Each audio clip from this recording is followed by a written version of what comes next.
పిల్లలు కావాలని మీ కలను నెరవేర్చుకోండి. సంప్రదించండి హెగ్డే ఫెర్టిలిటీ, హైదరాబాద్, తెలంగాణ.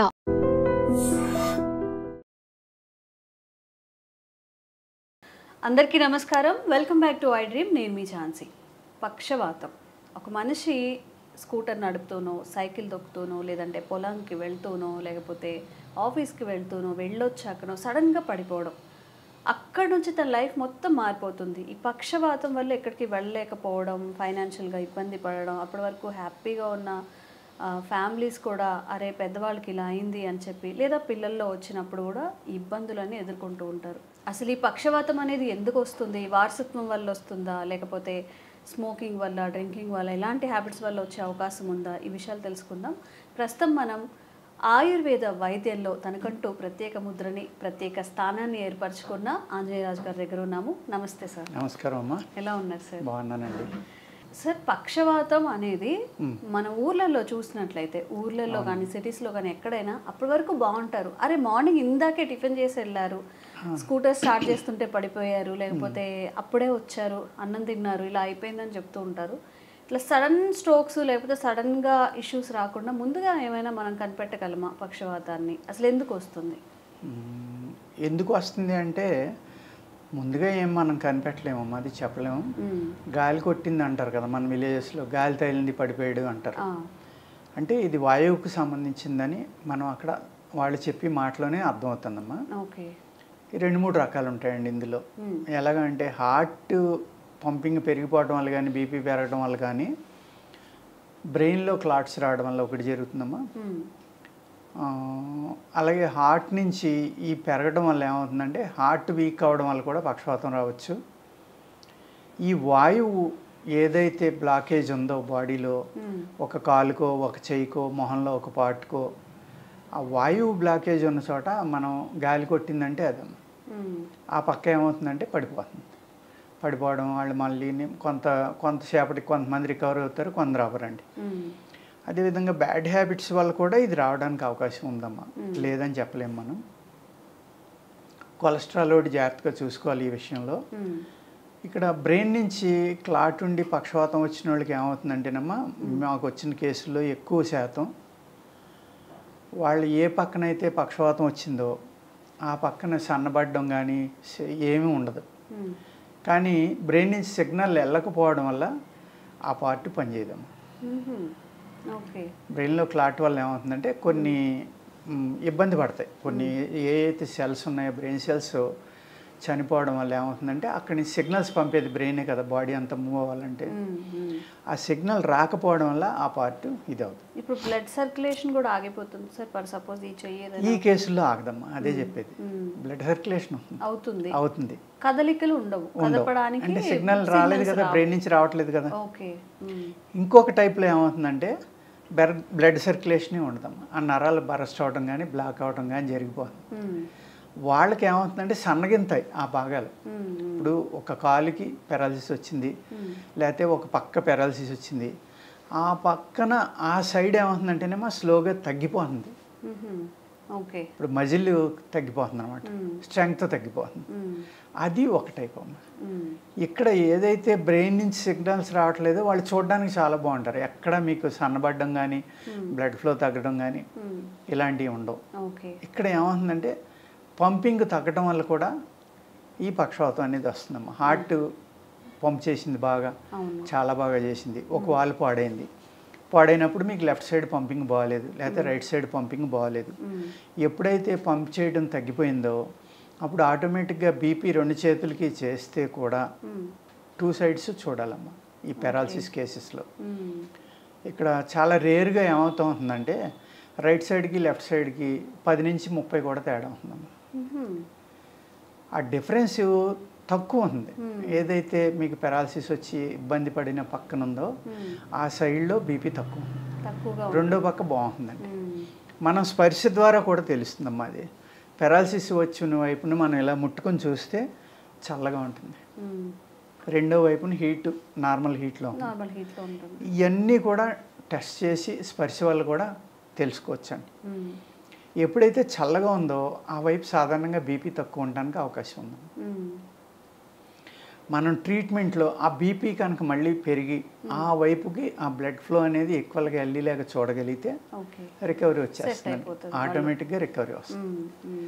ఈ క్లాట్స్లో మట్టుకు ఏమవుతుందంటేనండి, బ్రెయిన్ క్లాట్స్ ఉంటాయి కదా, అది మన మోడర్న్ దీంట్లో అయితే, వైద్యంలో అయితేనమ్మా సెల్స్, చనిపోయిన సెల్స్ ఎట్టి పరిస్థితుల్లో పుట్టవు, ఇంకా అంతే వాటి సంగతి అనేది మోడర్న్ దీంట్లో చెప్తారమ్మా వైద్యంలో.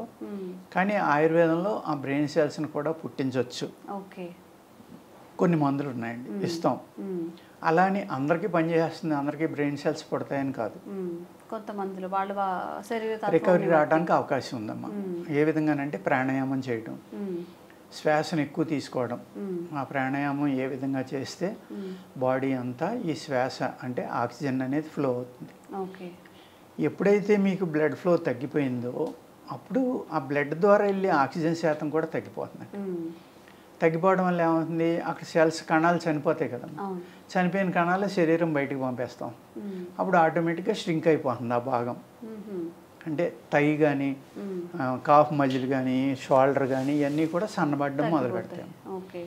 అందుకు ఆయుర్వేదంలో ఏం చేస్తారంటే, ఈ పెరాలసిస్ రాగానే ఫస్ట్ని తీసుకోవాల్సిన జాగ్రత్త అనేది చాలా ఇంపార్టెంట్ పాయింట్. ఇది జాజికాయ, మనం మసాలా ఏదైతే వాడుతున్నామో ఆ జాజికాయని బద్దలు కొట్టామా, ఒక చెక్క, ఒక పావు చెక్క కానీ, అంటే వాళ్ళకి స్పర్శ సరిగ్గా తెలియకపోతే పొరపాటున గొంతుకులో అడ్డుపట్టడానికి కూడా అవకాశం ఉందండి.